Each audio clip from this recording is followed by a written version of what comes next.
弟兄姊妹平安，今天是2025年的2月19号。今天的经文是诗篇120篇，耶利米书22章11节到17节，路加福音11章37节到52节。今天要跟大家分享的主题是遭殃了。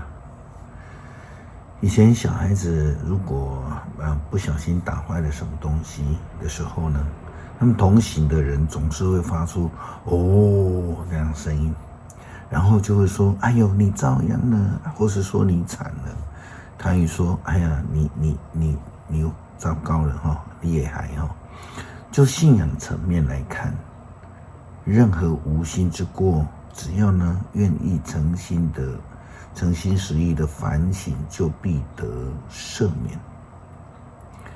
那么到底是什么样的人会遭殃？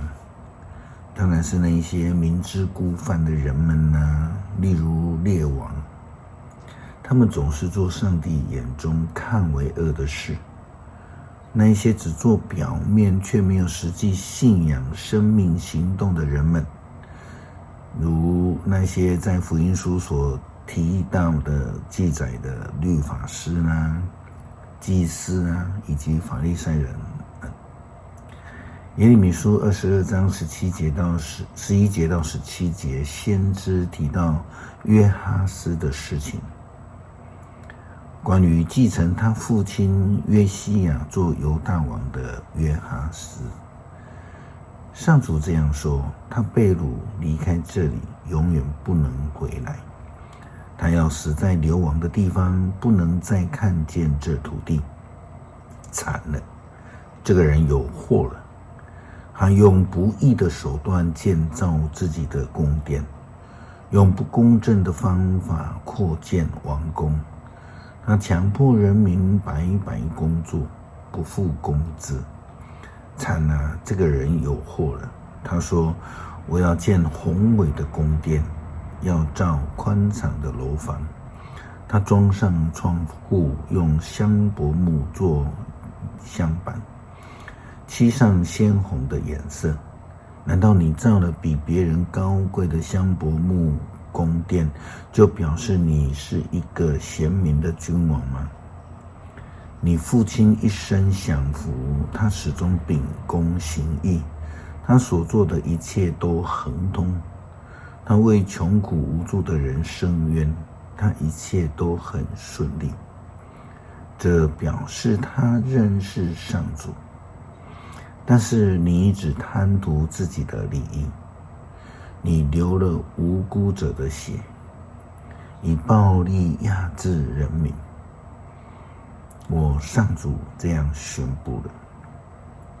我们看到，因为他素行不义，欺负人民，而大大的得罪了上帝，所以上帝就差遣先知耶利米宣告说：你惨了，你有祸了，你要遭殃了。法利赛人的问题并不是因为他们懂得律法，而是他们虽懂律法，却完全活不出真实的信仰，却用律法来凌虐别人，钳制别人，论断别人的罪。即便是请人吃饭呢，也只是想要借机找别人的麻烦。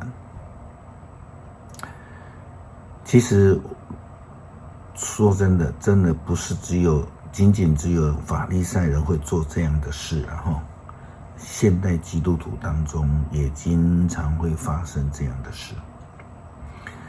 曾经有人来找牧师抱怨说他曾经包红包给某某人却在事后他竟然说：这个人竟然真的收了我的红包。我心中就打了3个问号，我不知道怎么回应也听说有人请他朋友吃饭，主人就告诉客人说：哎呦，你尽量点可是客人不知道怎么点菜。后来主人就帮忙点菜，吃饭当中还是有说有笑。但是隔不久啊，这位请客的主人竟然就对外向别人宣称说：这个某某人很不要脸让别人请客竟然都点那个最贵的菜色。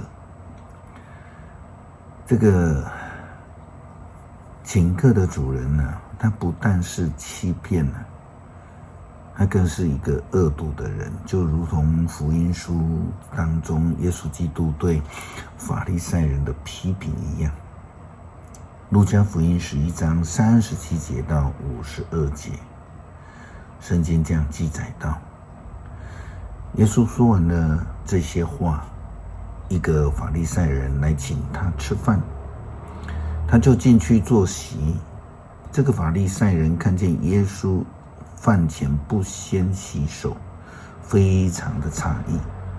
主就对他说：你们法利赛人把杯盘的外面洗得干干净净的，你们里面却盛满了贪欲和邪恶。无知的人啊，那造外面的上帝不也造里面吗？只要把杯盘里面的东西送给穷人，对你们来说，这一切都算洁净了。你们法利赛人要照样了，你们把那一些调味品啊，如薄荷啦、茴香啊和其他的香料，都奉献1/11给上帝。但是你们忽略了正义和对上帝的爱。其实这才是你们必须实行的，至于其他的也不可忽略。你们法利赛人要照样的，你们喜欢会堂里坐特别的座位，喜欢人家在公共场所向你们致敬问安，你们要照样的，因为你们好像没有记号的坟墓，走在上面的人并不知道。有一个法律教师对耶稣说：老师啊，你这样说，连我们也都侮辱了。耶稣回答：你们这班法律教师也要照样了。你们把南背的重担搁在别人的肩膀上，自己却不肯动一根手指头去减轻他们的负担。你们要照样了，你们替先知修造坟墓，而那一些先知正是你们祖先所杀害的。这样，你们证明了你们同意祖先所做的事情。他们杀害了先知，而你们替先知修造坟墓。所以上帝的智者曾经说过：我要派遣先知和使徒到他们那里去，有的要被他们杀害，有的要受他们逼迫。因此从创世以来，所有杀害先知的罪都就是从亚伯的被杀，直到祭坛和圣所之间被杀的撒迦利亚为止的血债，都要在这一时代的人偿还。是的，我告诉你们，这时代的人一定会为这一切受到惩罚。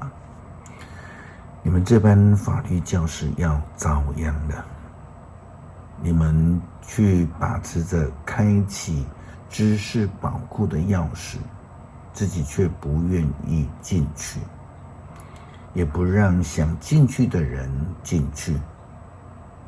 基督徒应当要警醒，就如同使徒行传的那一对夫妻一样，没有人要求他们如何奉献。